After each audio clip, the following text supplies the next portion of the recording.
In this video, we're going to continue the what makes a car go topic. This video is going to cover the kinematic equations and projectile motion. To describe the motion of a car, you need to understand some basic kinematics. So in this video, we're going to be looking at the kinematic equations, and then we're going to be looking at projectile motion, as projectile motion's a very good place to practice using all these kinematic equations.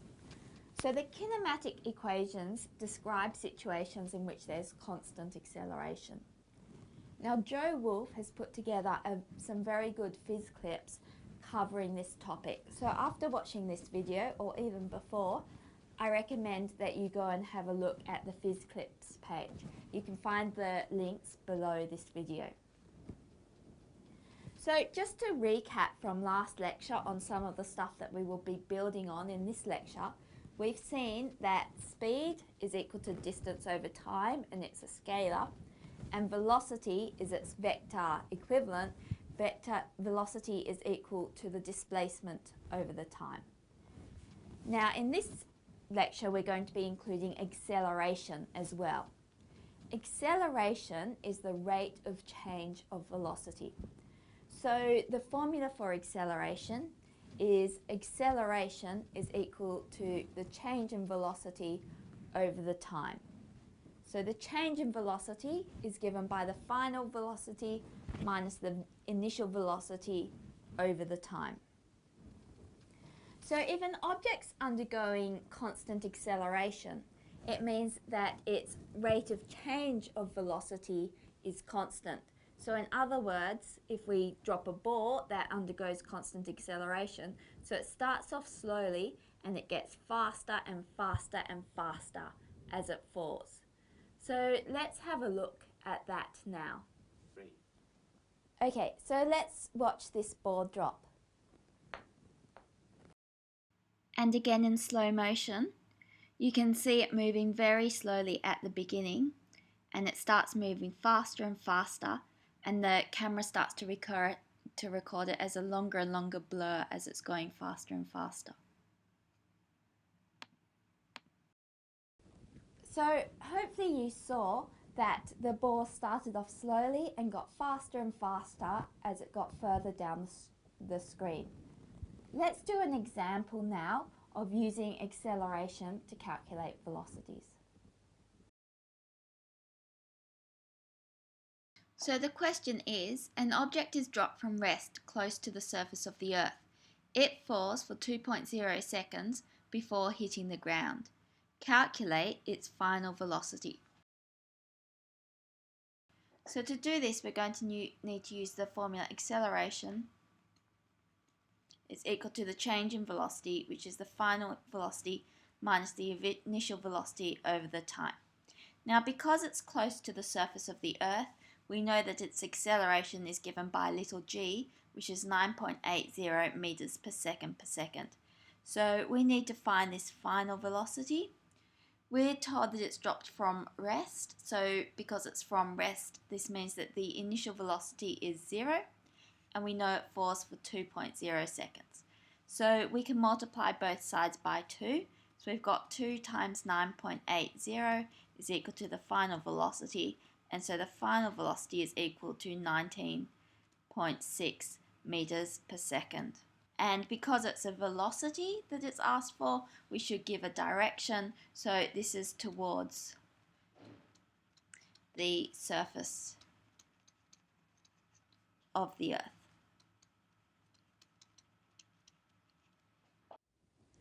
Okay, so as we mentioned, we can use the kinematic equations to describe objects moving with a constant acceleration. The first of these kinematic equations is that the final velocity of an object is equal to the initial velocity of an object plus the acceleration times time. So we write this as v is equal to v subscript naught plus at. Let's have a look now at where this equation comes from. So from our definition of acceleration, we said that acceleration was equal to the final velocity minus the initial velocity over the time. Now our final velocity is just the velocity that we're trying to find. That's the velocity at some time t.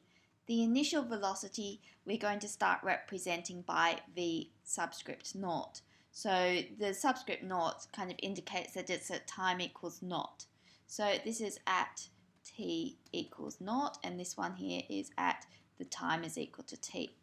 So now all we need to do is substitute these into this equation. So we've got a is equal to v minus v naught on t, multiply both sides through by t, and we end up with at is equal to v minus v subscript naught.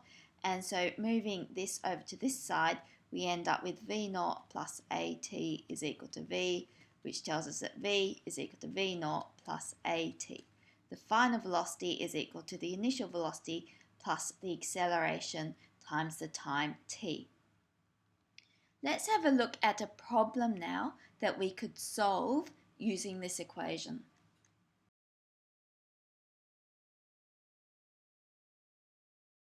So the question is, a car is travelling with a velocity of 20 meters per second eastwards. It comes to a bend in the road and accelerates at a rate of 2.0 meters per second for 4.0 seconds in a northerly direction. What is its final velocity? So to answer this question, we're going to need to make use of the first kinematic equation, that the velocity equals the initial velocity plus the acceleration times time. But we're also going to need to make use of our vector representations, because one of these is eastwards and the other's in a northerly direction. So we're going to need to represent everything by vectors and use the head to tail method to add these vectors together. Okay, so all we need to do is substitute into this equation. The velocities are all vectors, so let's draw little lines underneath them to indicate that these are vector quantities. Okay, so our initial velocity is 20 meters per second eastwards. So let's have a little compass, northeast. So we're going eastwards this way, 20 meters per second, plus the acceleration, which we're told is 2 meters per second in the northerly direction. So that goes upwards like this. That's 2.0 meters per second times the 4 seconds. So times 4.0. So this is equal to, we've got 20 meters per second easterly, and then 2 times 4, which is 8 meters per second in the northerly direction. So now to add vectors, remember that we always add vectors by drawing them head to tail. So here's our first vector, we'll draw it over here. Here's our second vector. We draw the tail of the second vector at the head of the first vector going up like that. This is east, this is north, so there's 90 degrees between them. This is 8.0 and this is 20. So our resultant is going from the tail of the first vector to the head of the second vector. So this is our resultant vector. This is this velocity here. So what we need to do now is work out the magnitude and direction of this vector.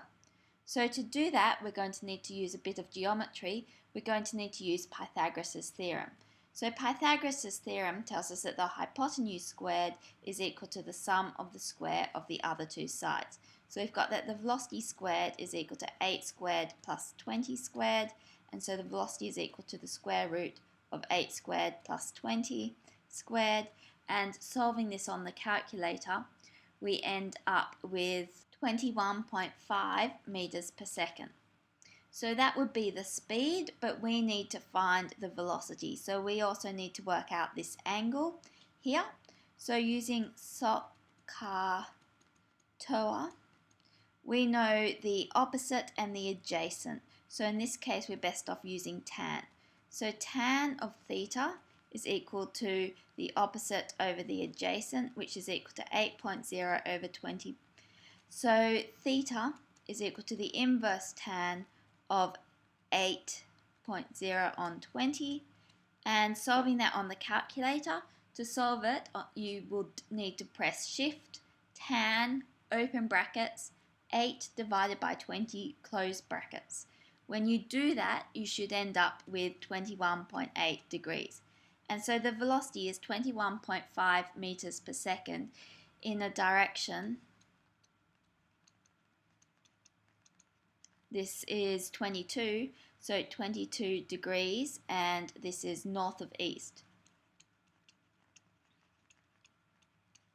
So that is a bit of a weird way to write a direction. Usually you would write them east of north, so that would be this angle in here. So this angle here would be 90 minus the 22, which would be 68. So you could either write this, or you could write 68 degrees east of north. Either of those is okay. The second kinematic equation relates the distance travelled, the velocity, the acceleration, and the time. It can be written as the final position is equal to the initial position plus the initial velocity times the time plus half the acceleration times the time squared. So we write this down as y is equal to y subscript naught plus v subscript y naught t plus a half a subscript y t squared. So to derive this second kinematic equation, we actually need to use calculus. And so I'm not going to derive it in this video. Below this video and below the links to phys clips, there's a short video which shows you how to derive this equation using calculus if you want to watch it. But let's have a look now at an example where we can use this equation to solve a problem. So the question is, a parachuter steps out of a plane 1.00 kilometers above the Earth. Neglecting air resistance, calculate the time it takes for the parachuter to fall to Earth. Okay, so it's probably not very realistic actually neglecting air resistance in this case, as air resistance is what slows the parachuter down and actually makes it safe for him to land. But we'll neglect it to make it easier. So the equation that we need to use is our second kinematic equation. Y is equal to y naught plus v naught y, so the initial velocity in the y direction times t, plus a half ay t squared. So let's write down everything we know. We know that the parachuter starts here with a y naught 1 kilometer above the surface of the Earth, so let's call that 1,000 meters, so that's y naught is 1,000. He ends up on the ground, so he ends up at y is equal to 0.00 meters. Now his initial velocity, he's stepping out of the plane, so we can assume that he's not moving vertically, and so Vy, the initial velocity in the y direction, is equal to 0 meters per second, and he's accelerating due to gravity, so Ay is equal to 9.80 meters per second, and we've been asked to find the time. Okay, so y, he ends up on the ground at 0. Y naught, he starts up in the air at 1,000. Vy naught is 0, so this term disappears because this is 0. And then we've got plus a half. Now Ay, this is actually going downwards, so it's actually in the negative direction. So we should have actually written that as negative 9.80. So this is times minus 9.80 times t squared. So we need to rearrange this to get t. So let's move this over to the right hand side. So a half times 9.8 is 4.9, and when we move it over to this side, the minus sign disappears. So we've got 4.90 t squared is equal to 1,000, and so t squared is equal to 1,000 over 4.90, and solving this on the calculator, we get 204.08, and so t is equal to the square root of this. Now everything up here has been given to 3 significant figures, so let's give our answer to 3 significant figures. So it's 14.3 seconds, and that's to 3 significant figures. The third and final kinematic equation relates the velocities, the acceleration, and the distance. So it tells us that the final velocity squared is equal to the initial velocity squared plus 2 times the acceleration times the change in position. So it can be written as v squared is equal to v subscript y naught squared plus 2a subscript y brackets y minus y subscript naught. So this equation can be derived from the two previous kinematic equations. So let's have a look now at how we can derive this third kinematic equation. So to derive the third kinematic equation, we need to start with the second one. We've got y is equal to y naught plus v y naught t plus a half a y t squared. So this is the second kinematic equation. Now we can rearrange this. We can write y minus y naught, just moving this y naught onto the left hand side, is equal to vy naught t plus a half ay t squared.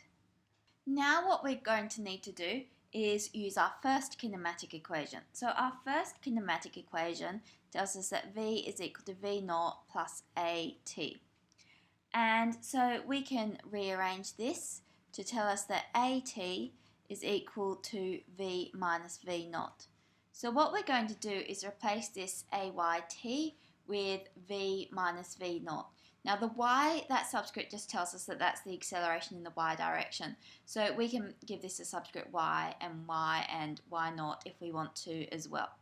Okay, so we're going to substitute that in there. So let's call this one star and put sub into star. So we've got y minus y naught is equal to vy naught t plus a half. Now we replace one of these ayt's with vy minus vy naught, and then we're still left with one t. So we've got vy naught t plus a half vyt minus a half vy naught t. So you can see this will cancel out with that and leave a half vy naught t. So we've got a half vy naught t plus a half vyt, which is equal to a half vy naught plus vy times t. And that is y minus y naught. We haven't changed this side at all. Okay, now what we're going to need to do is actually rearrange the first kinematic equation again so that we have that time is equal to vy minus vy naught on ay.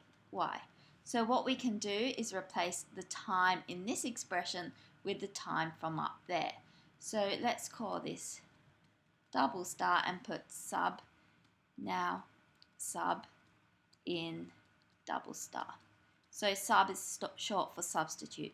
So we've got a half vy naught plus vy times vy minus vy naught, and this is all over ay is equal to y minus y naught. Okay, so now what I'm going to do, I'm going to multiply both sides by ay and also by 2. So we've got 2ay, y minus y naught, and so that's gone. And so what we've got here is vy plus vy naught, just exchanging the order of that, vy minus vy naught. Now we can write this as the difference of two squares. We can write this as vy squared minus vy naught squared.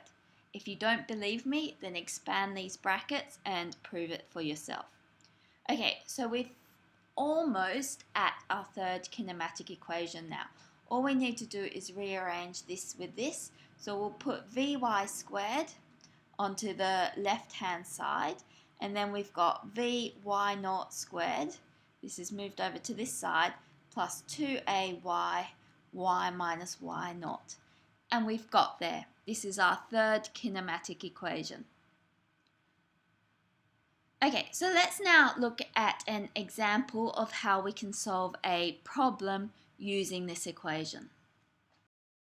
So, similar question to last time. A parachuter steps out of a plane 1.00 kilometers above the surface of the Earth. What is her velocity just before she hits the ground? And again, we're going to neglect air resistance. Poor parachuter, that would result in her going splat. So we've got, she starts at a height of y0 is equal to 1.00 kilometers, which is 1,000 meters.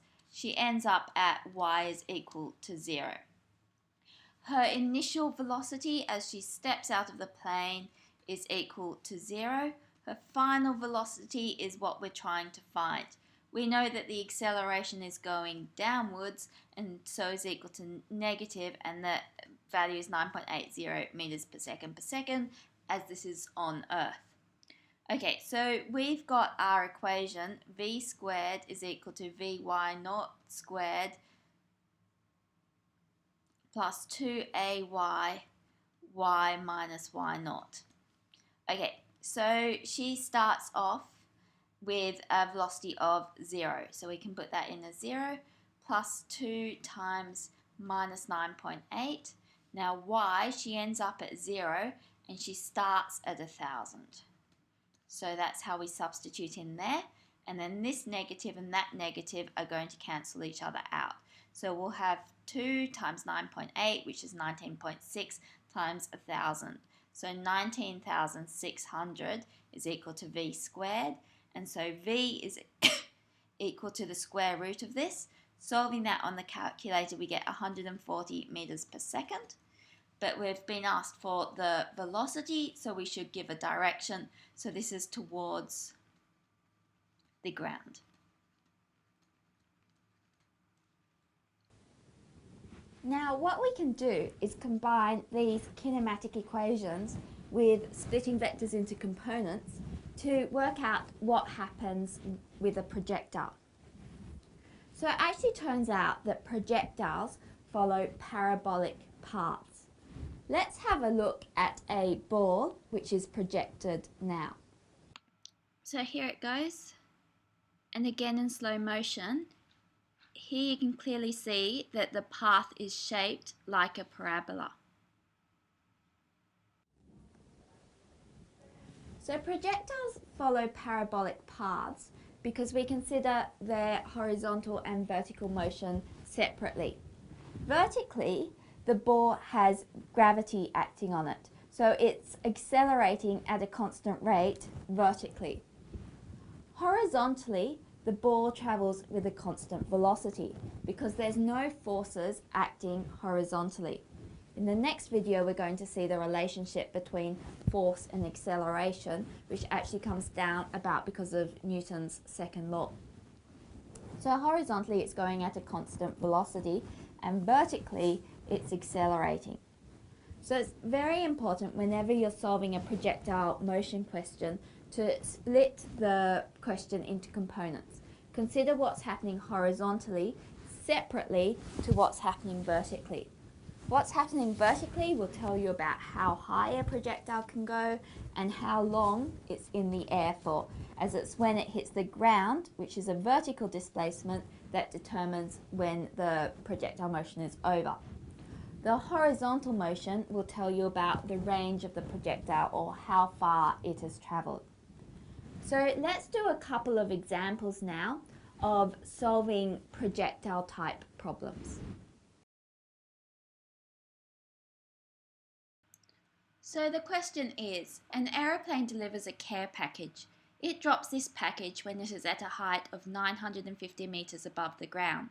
At this time, the airplane has a horizontal velocity of 105 meters per second and no vertical velocity.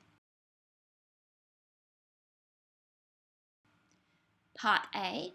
How long does it take the package to reach the ground? Part B. How far horizontally does the care package travel from when it was dropped to where it lands?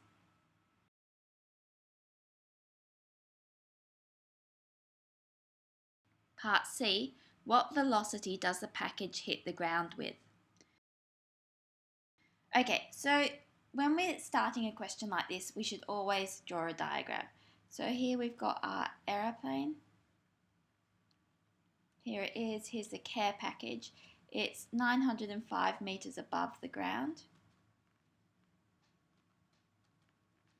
and it's going at 105 meters per second horizontally, and this care package is going to keep traveling with a constant horizontal velocity and accelerate downwards, so it'll follow a parabolic path like that.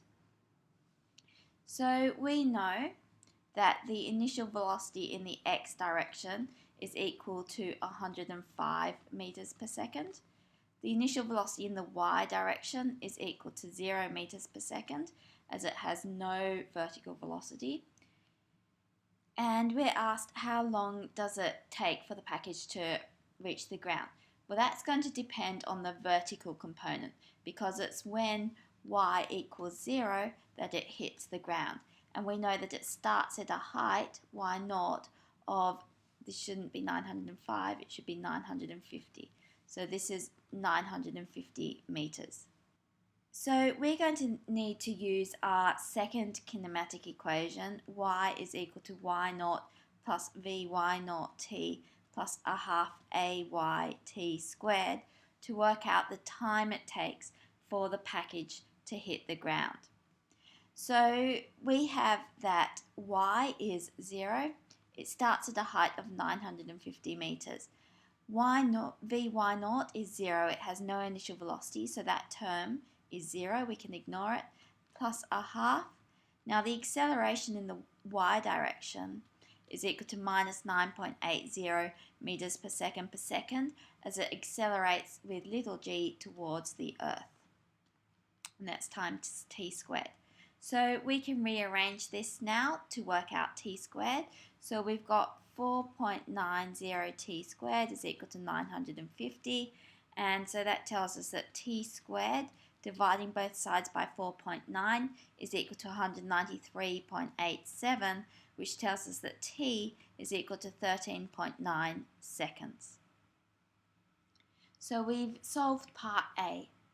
Now part B, how far horizontally does the care package travel from when it was dropped to where it lands? So again, we can use this second kinematic equation, but in this case we need to work out its horizontal velocity, so we're going to have to use the horizontal version. So x is equal to x naught plus vx naught t plus a half ax t squared. Now we can call where it's dropped in the x direction 0, and this is x where it lands, what we want to find. So that term is 0. Vx naught, we're given up here, is 105, and the acceleration in the x direction, as long as we neglect air resistance, it's not accelerating in the x direction, so this is also 0, as this acceleration term is 0. So we've got, this is part B, x is equal to Vx naught, which is 105, times the time it takes to hit the ground, which is the 13.9 seconds. So solving that one on the calculator, we get 1,462 meters. So let's just give this to 3 significant figures, as everything else is to 3 significant figures. So this is 1,460 meters. And so sometimes this is referred to as the range. The range is the total distance traveled by the projectile. Now we're going to need a bit more space to calculate the final velocity. So let's clear some space. To calculate the final velocity, we're going to need to work out the final velocity in the x direction and the final velocity in the y direction. So let's work out Vx first. To work out Vx, we can use our first kinematic equation. Vx is equal to Vx naught plus ax t. And so there's no acceleration in the x direction. Vx naught, remember that was given to us, that was 105. So Vx is equal to 105 meters per second. So that tells us how fast it's going in the x direction. It's always going like this. Now what we're going to need to do is work out Vy. So Vy is equal to Vy naught plus Vayt. And so Vy naught was 0, Ay was minus 9.80, and the time it spent in the air was 13.9 seconds. So this will be equal to minus 136.22 meters per second. Meters per second, sorry, it's a velocity, not an acceleration. So this negative sign indicates that it's downwards. So Vy will be down like this. Vy is equal to 136.22. So now to get our total velocity, we need to add our x component, our horizontal component, and our y component, our vertical component. So we add them head to tail like this, and our resulting vector is this one here. So we'll represent its a resultant with a double arrowhead here. So now what we need to do is work out what we can about this vector here. So first of all, let's work out its magnitude. We can use Pythagoras Theorem.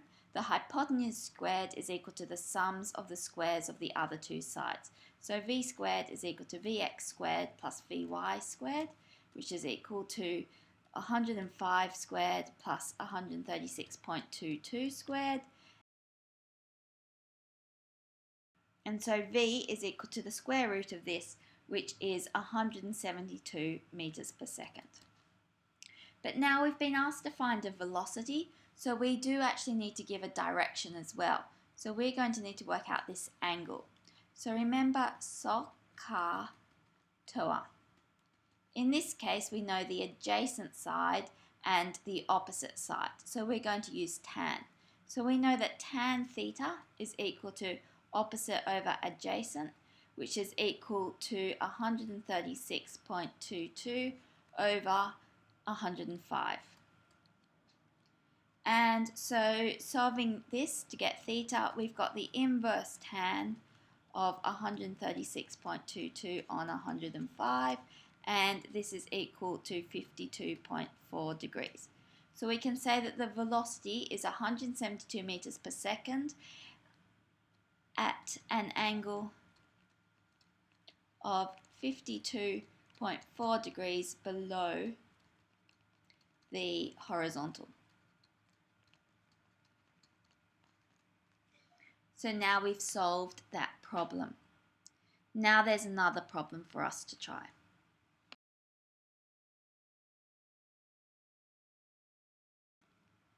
So the question, a golf ball is hit from the ground. It leaves the golf club with a speed of 15.0 meters per second at an angle of 45 degrees above the horizontal. Calculate the distance travelled by the golf ball. Okay, so to answer this question, we should always start by drawing a diagram. So here's our golf ball. It's going with an initial velocity v like this. This is an angle of 45 degrees, and this velocity is given by 15.0 meters per second. And we need to find out how far it's gone. A good place to start is to start by working out the initial vertical and horizontal components of the velocity. So we can split this velocity into a horizontal component here and a vertical component here. And to work out Vx, we have SOH, and Vx is the adjacent side, and we know the hypotenuse. So we can use cos of 45 is equal to Vx on 15, giving us that Vx is equal to 15 times cos 45. And so solving this, we end up with Vx is equal to 10.61 meters per second. Now for Vy, Vy is the opposite side, and we have the hypotenuse, so we use sine. So sine of 45 is equal to Vy over 15. So this tells us that Vy is equal to 15 times sine 45, which is equal to 10.61 meters per second. So now we have the initial, let's give these subscript naught for initial horizontal and vertical velocities. Now what we know is that the acceleration horizontally is 0. The acceleration vertically is equal to minus 9.80 meters per second. So we need to find out the total distance travelled by the golf ball. So that's a horizontal distance. Horizontally we've got x is equal to x naught plus vx naught t plus a half ax t squared. That's from our second kinematic equation. So we know that this acceleration is 0, so that term disappears, and we'll assume that it starts at the location 0, 0. So this x naught is also 0. So x is equal to vx naught t. We know what vx naught is, so we need to know what t is. Now the time of flight is going to depend on what's going on vertically, because it's when the vertical displacement is 0 again that it hits the ground. But to consider what's going on, let's break this flight into two parts. Let's consider how long it takes to get to its maximum height, and then again how long it takes to come back down to the Earth. So what do we know about at maximum height? So at maximum height, we know that it has no vertical velocity. If it was moving up, then it would not be at its maximum height because it could go higher. If it was moving down, then it would not be at its maximum height because it would have been moving down for a small increment of time, so it would be slightly below its maximum height. So at maximum height, the vertical velocity is equal to 0. So we can use this to calculate the time it takes to maximum height. So time to maximum height. Now to calculate the time to maximum height, we're best off using our first kinematic equation. Vy is equal to Vy naught plus Ayt. So Vy, that's 0. Vy naught, we've calculated that as 10.61. Ay is accelerating downwards, so minus 9.80 times t. So we've got 9.80 t is equal to 10.61, and so t is equal to 10.61 divided by 9.8, which is 1.08 seconds. So we know how long it takes now to get to maximum height. Now actually, because of symmetry, it turns out that it takes the same time to get back to the ground as well. But I won't expect you to take my word for that. Let's go ahead and show it.